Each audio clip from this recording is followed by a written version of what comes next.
Namaskar students, so we have started with the new chapter called as Glorious India, which is part of ancient India, in which we will discuss about the ancient India from starting to the 1206 AD. So before starting the chapter, we have discussed about the Indus Valley civilization, then the theory of Indian civilization, which is called as Vasudev Kutumbakam, in which means whole world is a family. Then we have talked about the two type of system that was prevailing in India. One was democratic and another was monarch. Then we have already discussed about the Mahajanpadas of India, which was 16 according to the Anguta Nikaya textbook of Buddhism. Then major Mahajanpadas of Rajasthan, in which we have already discussed about the Jangal, Matsya, Sursen and Shivi. Matsya is important because the district Alwar is one of the parts of the Matsyas Janpada.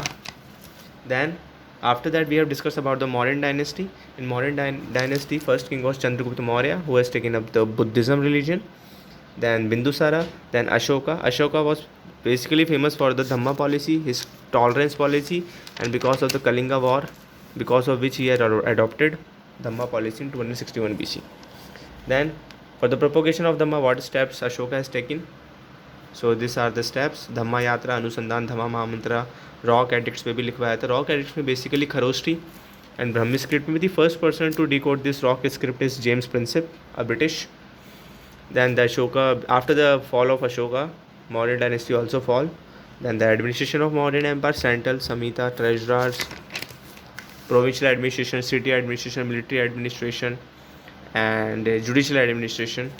So then we have discussed about the modern society, how the Indian society was working in the time of modern society, how many type of varnas are there. Two books are important: Arthashastra, Indica, and Rock Edicts, Ashoka Rock Edicts, which talks about the modern society at large.